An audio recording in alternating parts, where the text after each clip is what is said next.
소리 지르는 돌들 두 번째 시리즈, 그것은 애굽에서 나온 돌들입니다. 이스라엘 백성과 이집트는 뗄래야 뗄 수 없는 관계입니다. 밀접하게 연관되어 있는 고대 이집트의 18, 19 왕조를 간략히 살펴보며 말씀을 나누겠습니다. 여기 오른쪽 도표에 나와 있듯이 이것이 이제 18세기 18왕조이고요. 그리고 다음 슬라이드로 보여드릴 것이 19왕조인데 여기서 지금 빨간색으로 표시된 이 세 명의 왕이 있을 것입니다. 핫셉수트 왕이 있고, 그리고 핫셉수트의 남편이자 그 이후에 왕을 주기를 이어받은 투트모세 3세의 아버지, 이 투트모세 2세가 있습니다. 그리고 투트모세 3세, 그 이후에 아멘호테프 2세가 있는데요. 여기 성경에 나와 있듯이 핫셉수트는 여왕인데 그 남편 투트모세 2세가 요절을 하고 맙니다. 그런데 이제 남편이 요절하고 왕을 잘 하다가 왕이 죽으니까 이제 세자가 책봉돼서 왕을 해야 되는데 그 당시 아들이었던 투트모세 3세는 어려서 그 어머니인 핫셉수트 그 어머니가 섭정왕이 되어서 그 왕위를 이어받고 투트모세가 3세가 이어서 이제 나라를 잘 다스릴 때까지 뒤에서 서포트를 잘 합니다. 그리고 그 핫셉수트의 아들이죠. 투트모세 3세는 정말 광활한 영역과 엄청나게 또 호전적인 사람이라 고대 이집트의 나폴레옹이라고 부를 정도로 싸움을 아주 잘했다고 합니다. 그리고 이 투트모세 3세의 아들인 아멘호테프 2세가 있는데 여기 재위기간을 보면 기원전 1453년부터 1419년 바로 아멘호테프 2세 시대 때 이스라엘 백성은 출애굽한 것입니다. 그러니까 아멘호테프 2세 때 이 팔레스타인 원정이 기록되어 있는데요. 역사는 그 2차 원정을 떠나는 것이 바로 기원전 1446년인데 이때가 바로 하나님께서 하나님의 강한 편팔로 200여만 명이 되는 이 이스라엘의 대군 하나님의 백성들을 출애굽해서 홍해를 건너시게 하는 그 순간이 바로 아멘호테프 2세 때 일어난 일입니다. 그러니까 이제 이 18대 왕조, 고대 이집트 18대 왕조 중에 이 세 인물과 그리고 그 전에 투트모세 2세까지 살피면 아주 성경은 재미있고 더욱더 알차지겠죠. 그리고 이어서 신왕조의 19왕조인데요. 여기 제3대 람세스 2세가 있고 그리고 그 뒤를 이어받을 아들인 메르넵타가 있는데 오늘 이 람세스 2세와 메르넵타의 시대 때, 그 치세 때 발견된 그 고고학적 유물들을 살피면서 성경이 참 진실이고 사실임을 확고히 하는 시간이 되기를 바랍니다. 지난 시간에 이어 다섯 번째 소리 지르는 돌, 그것은 람세스 2세의 벽돌입니다. 지난 시간에 느부갓네살 2세 벽돌이었었죠?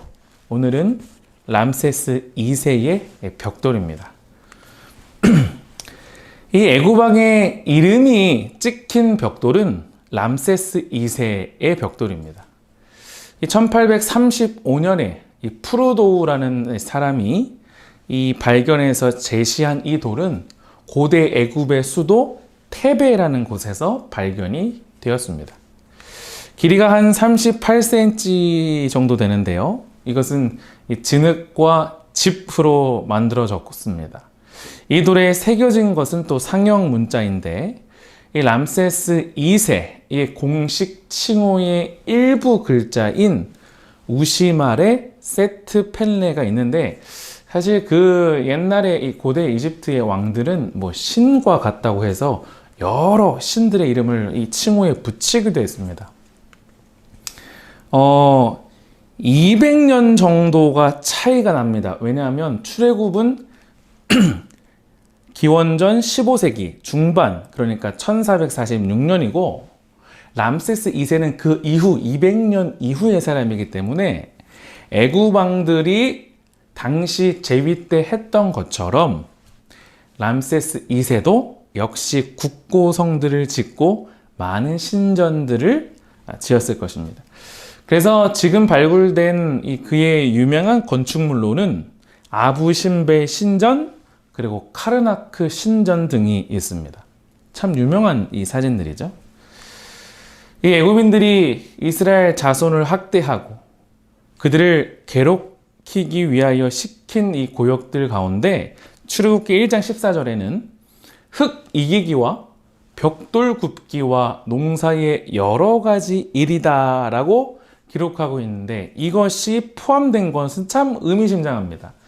아까 이 진흙과 짚을 이겨서 구워서 만든 그것이 벽돌이라고 했으니까 성경 출애굽기 1장 14절에도 나와 있는 이것이 바로 이 옛날 출애굽기의 사건을 대변해주는 굉장히 중요한 유물인 것을 알 수 있는 것이죠. 그래서 람세스 2세의 벽돌, 이 BC 13세기 중반에 발견된 이것은 출애굽기 직전, 그러니까 BC 15세기 중반에 보다 이스라엘 자손이 만든 벽돌보다 약 200년 후의 것입니다. 그런데 스스로 짚을 구하여 벽돌을 만들어야 했던 그들의 고통, 히브리 노예들의 그 고통과 애굽인들의 잔학 무도함을 실감케 하는 증거물이 바로 오늘 5번째 소리 지르는 돌 람세스 2세의 벽돌입니다. 이 돌은 E6020이라는 고유 번호와 함께 영국 박물관에 잘 소장되어 있습니다. 참 이 38cm의 이 벽돌 한 장이 오늘 우리의 신앙에 얼마나 견고한 초석을 두는가. 성경은 허위의 역사가 아니고 진실 그대로 사실임을 우리는 알 수 있는 것입니다. 이 소리 지르는 6번째 돌, 그것은 메르넵타 석비입니다. 이 흔히 메르넵타라고 불리는 고대 애굽의 왕은 그 당시의 왕의 칭호가 파라오, 성경엔 바로였죠. 제19왕조의 4번째 왕인데 3번째가 방금 전에 살핀 람세스입니다. 그의 재위 기간은 이 13세기 초반부터 또 후반 무렵이고, 그의 아버지는 애굽을 67년이나 통치하며 많은 거대한 건축물들을 남긴 람세스 2세입니다. 그 아들 메르납타의 재위는 약 한 20여 년 정도 되는데, 그 재위 5년에 한 봄에 서쪽의 리비아인들이 동맹군들과 함께 애굽의 속박으로부터 벗어나고자 반기를 들은 적이 있습니다. 이 메르넵타는 이들을 성공적으로 진압하고 큰 승리를 거두게 됩니다. 그리고 이 승리를 자축하기 위해 그 당시로부터 150년 전에 아메노텝 3세가 사용하던, 그러니까 18왕조의 아메노텝 3세가 사용하던 이 검은 화강암 석비를 훔쳐옵니다. 그리고 그 위에 승전보를 이 암각화처럼 새겨 넣습니다. 그래서 이 메르납타 석비는요, 이 19세기 후반 무렵 영국의 고고학자 윌리엄 플린더스 패트리 경이 발견합니다. 당시 이 돌은 이 테베에 있는 메르납타의 이 신전에서 그 앞면부가 이 땅바닥에 이 닿은 채로 엎어져 있었다고 합니다. 이 높이가 거대한 이 화강암, 검은 화강암 벽돌이라 자그마치 높이가 3.18m라고 했어요. 이 거대한 화강암으로 된 석비가 이렇게 하나의 이 기계를 통해서 세워지기도 전에 그 윌리엄 패트리 경과 함께 갔던 독일의 한 애굽 학자가 그 석비를 발견하고 너무나 기쁜 나머지 일으켜 세워지기도 전에 석비 그 아래에 땅을 파고 들어갑니다. 그리고 그 석비 밑에 이 땅 파고 누운 채로 명각된 비물을 판독하기 시작합니다. 그 판독된 그 일부의 내용이 이렇습니다. 시리아의 마을들의 이름이 여러 개 있고 한 개는 내가 모르는 것인데 이시라르라고 적혔습니다 라고 보고를 합니다. 이 이시라르는 상형 문자로 된 기록된 단어인데 윌리엄 패트릭 경이 이 말을 듣자마자, 독일의 한 학자의 말을 듣자마자 즉시 이스라엘을 가리키는 것임을 알아챕니다. 그리고 이 명각, 검은 황암의 암각화 밑에 그림 아래에는 28행으로 된 비물이 적혀 있는데요. 고대 애굽의 상용 문자인 이 성용 문자로 기록되어 있고 그 내용은 리비아인들과 그들의 동맹군을 메르납타가 쳐부수고 승리를 거둔 그들의 왕을 칭송하는 이 노래의 일부였습니다. 테헤누에는 황폐함이 있고 하티는 평정되었으며 가나안은 각종 죄악으로 노략되었네. 아스글론은 탈취되었고 게셀은 사로잡혔으며 야노암은 존재하지 않는 것처럼 되었네. 야노암은 존재하지 않는 것처럼 되었고 이스라엘은 황량하게 놓여 있고 그의 신은 없어졌으며 후르는 애굽을 위한 가부가 되었네. 그 28행 중에 한 일부를 판독한 내용입니다. 두 번째, 이 여섯 번째로 발견된 이 소리 지르는 돌, 메르납타 석비가 우리에게 시사해 주는 것은 무엇일까요?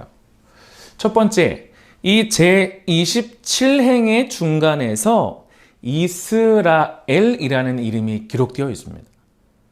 그런데 고대 애굽의 명각들 중에 유일하게 이스라엘이라는 이름이 기록되어 있습니다. 그래서 이 석비의 별명을 메르납타 석비인데 별명을 이스라엘 석비라고도 불린답니다. 더욱 흥미있는 것은 고대 애굽은 어떤 명사를 적을 때에 어떤 명사인지 표식을 해둡니다. 이 determinative라고 해서 지정사를 표식해 두는데요. 예를 들어 신이라는 물론 우리가 믿는 참신 하나님과는 다른 가짜 신이라고 일컬을 때 애굽인들은 일루라고 적어놨습니다. 그러니까 마르둑 신이 있다면 마르둑은 그들의 신이니까 일루 마르둑이라는 것이죠. 해석하면 신 마르둑이에요. 그래서 27행에 적힌 이스라엘도 백성이라는 의미의 지정사 determinative가 적혀 있습니다.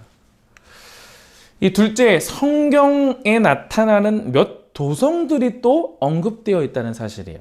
스바냐 2장 4절과 스가랴 9장 5절에 나와 있는 아스글론, 그리고 여호수아 10장 33절과 16장 10절에 적고 있는 게셀, 그리고 호리족, 성경의 호리족인 후루, 창세기 14장과 신명기 2장 12절에 등장하는 성경의 이스라엘 인접국들의 도성이 언급되어 있다는 것입니다. 셋째, 이스라엘을 제외한 이름들에는 이 외국을 의미하는 기호가 붙였지만 이스라엘의 이름에는 앉아있는 남자와 앉아있는 여자 모양의 상형 문자와 복수를 나타내는 기호가 붙어 있다는 거예요. 그러니까 외국 한 나라가 아니라 그냥 하나의 이 부족이라고 할까요? 이 의미는 이 석비를 조각한 사람의 생각에는 그 독일의 학자가 발견된 그 명각의 이시라르라는 그 이스라엘의 아직 외국이라는 기호로 표시될 수 있을 만큼 확립된 국가가 아니라는 것이죠. 단지 하나의 백성으로만 간주되었다는 것. 한번 다시 역사를 한번 되짚어보면 BC 1446년 아멘호테프 2세 치세 때 열장이 내려져서 1446년에 가나안, 출애굽합니다. 그리고 200년 이후에 람세스 2세의 그 아들 200년이 지나서 이 리비아와 승리한 당시 자신의 왕이었던 메르납타의 치세, 업적을 기록하는 자리에서 여러 나라와 도성을 언급했는데 이스라엘은 외국 하나의 국가가 아니라는 거예요. 그렇게 보면 통일 이스라엘, 120년의 사울과 다윗과 솔로몬 이전의 시대라는 것이죠. 이러한 관찰은 메르납타가 팔레스타인을 침공하던 때에 이스라엘이 가나안 땅에 아직 완전히 정착하지 못한 상황과 일치합니다. 사사시대가 자그마치 400년 이상, 400년 가까이 됐으니까요. 이 시기는 이스라엘의 사사시대임을 대변해주는 단초가 되는 것이죠. 그러니까 BC 1446년과 그리고 통일 이스라엘 왕국 그까지의 수백 년의 기간 중에 하나이니까 이스라엘은 국가가 아니라는 것입니다. 더욱이 메르납타의 석비는 출애굽의 연대에 대하여 매우 중요한 자료를 제공합니다. 우선 이것은 그 제작 연대인 기원전 BC 1230년 이스라엘이 팔레스타인에 존재하고 있다는 백성이었음을 분명히 해줍니다. 그죠? 그러니까 승자의 역사는 승자의 기록이지만 검은색 화강암 150년 전에 당신의 이 선왕의 그곳에서 훔쳐왔던 돌에 명각했던 그곳에 적혀있으니 사실이죠. 다시 말해 이스라엘 백성들은 출애굽이 가짜가 아니라 출애굽하여서 고국으로 돌아간 지 200년이 됐다는 얘기죠. 그렇기 때문에 기원전 13세기 출애굽설 람세스 2세의 때 이스라엘 백성은 출애굽한 것이 아니라는 것입니다. 매스메디어 여러 자료에서는 람세스가 자그마치 67년 동안 다스렸기 때문에 엄청나게 부했고 강대한 왕이라 거기에 포커스를 하여서 이스라엘과 매칭을 시켰는데 이 드림웍스라는 영화 제작사에서 만든 이집트 왕자 1편은 람세스 2세 기반으로 제작했는데 신빙성이 다소 떨어지는 것이고 람세스 2세 때 이스라엘 백성이 출애굽했다고 보기에는 어렵습니다. 왜냐하면 하셉수트 여왕이 그 나일 강가에서 주운 모세는 그 람세스 2세 때 어떠한 이 시녀가 주운 것이 아니라 투트모스 2세 자신의 남편이 죽고 자신의 아들은 어려서 섭정한 하셉수트 여왕 때 물에서 건져냄을 받은 이야기이기 때문에 착오가 있다는 것입니다. 성경 열왕기상 6장 1절에 기록된 바와 같이 출애굽의 연대를 솔로몬 치세로부터 480년 전인 BC 15세기 중엽, 그러니까 투트모세 아메노텝 2세가 팔레스타인 원정을 떠났다는 역사적 기록 BC 1446년과 딱 맞아떨어지는 것입니다. 그래야 성경이 역사적 연대기적으로 문제가 없습니다. 소리 지르는 7번째 돌, 그것은 아문신전의 시삭 원정 벽화입니다. 이 애굽의 파라오였던 시삭은 성경에 이름이 기록된 소수의 바로들 중에 한 사람입니다. 이 애굽의 역사에서는 이 셰숑크 1세로 나타나는데요. 이 성경의 시삭, 동일인물인 셰숑크 1세가 구약에 처음으로 언급된 것은 솔로몬 왕 때 그의 신복 느밧의 아들 여로보암이 반역을 일으키자 솔로몬이 그를 죽이려 했을 때 시삭이 등장합니다. 열왕기상 11장 40절을 한번 볼까요?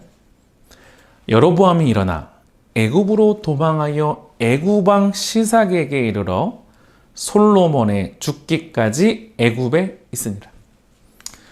그리고 본격적으로 등장한 것은 그가 예루살렘을 침공하여서 하나님의 성전과 왕의 궁궐로부터 보물을 몰수해 갈 때입니다.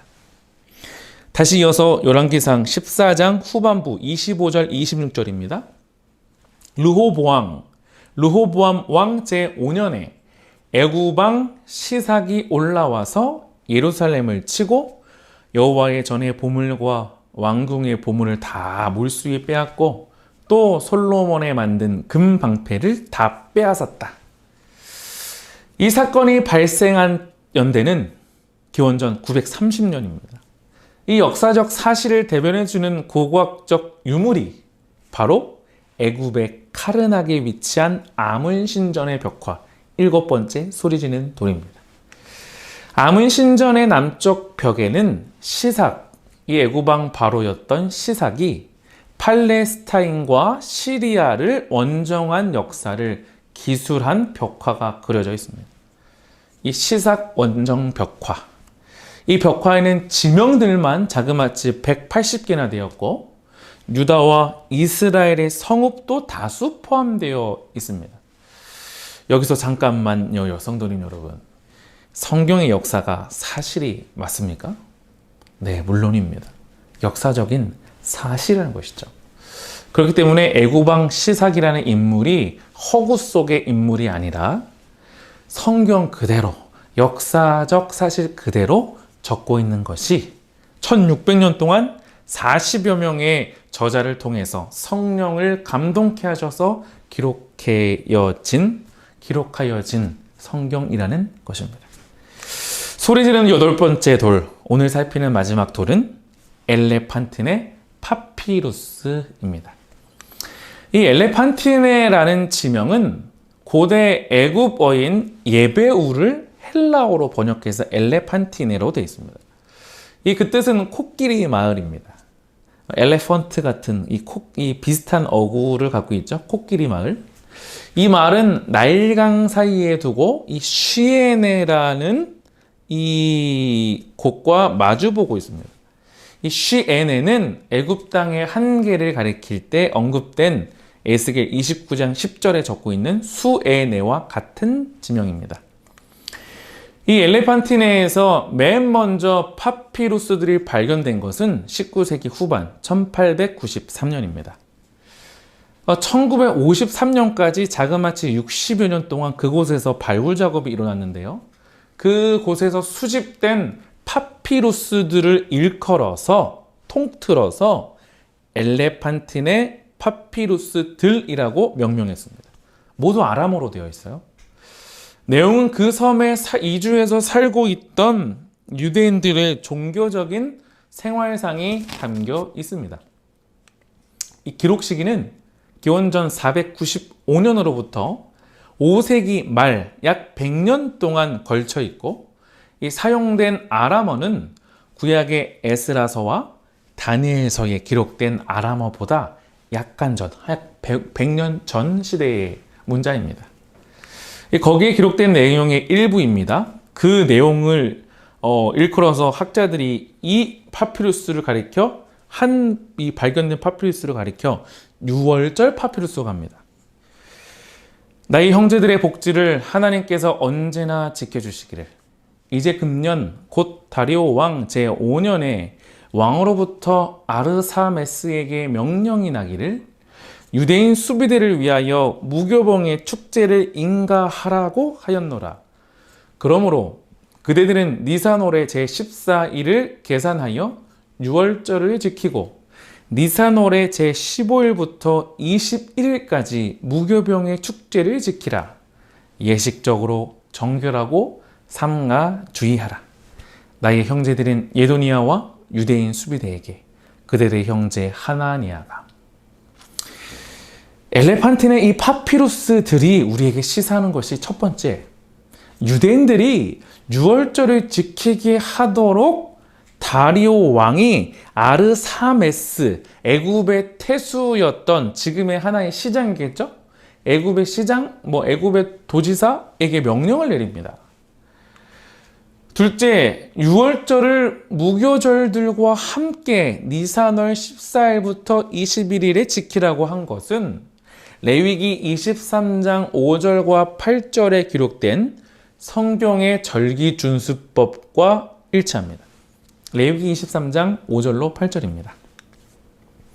첫째 달 19날 저녁은 여호와의 유월절이요 이달 15날은 여호와의 무교절이니 이래 동안 너희는 무교병을 먹을 것이요 그 첫째 날에는 너희가 성회로 모이고 아무 노동도 하지 말지며 너희가 이래 동안 여호와께 화제를 드릴 것이요 일곱째 날에도 성회로 모이고 아무 노동도 하지 말지니라.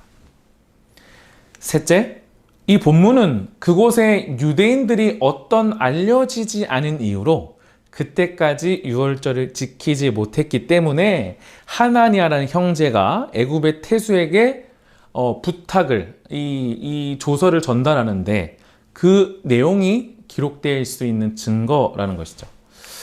기원전 5세기에 애굽의 최남단까지 이주한 유대인들이 아주 중요한 절기였던 유월절을 지키게 된 사실과 그 절기를 준수하는 방법이 성경의 방법과 같다는 사실은 성경이 참되다는 것을 우리에게 뚜렷하게 보여줍니다.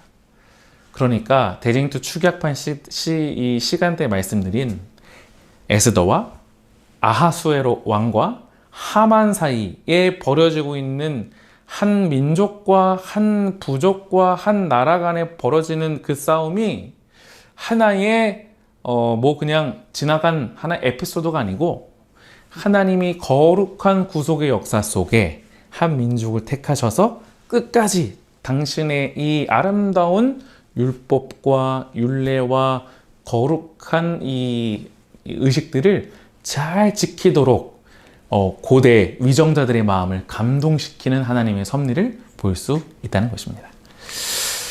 지난주 바벨론에서 발견된 이 고대 유물에 이어서 이집트에 발견된 고대 유물들을 살펴봤습니다. 지금도 여전히 수천 년 동안 깊은 땅 속에서 잠자고 있는 돌들이 묵묵히 성경은 참되다고 스스로 증거하고 있습니다. 주님의 다시 오심이 가까운 지금 성경이 오래전에 그저 기록된 책들 중 하나가 아니고 인류를 위한 유일한 복음임을 잊지 않으시고 성경에 기록된 모든 것을 믿음으로 받아들이고 의지하는 저와 여러분이 되시길 바라면서 성경 고고학 시리즈 두 번째 시간을 마치겠습니다.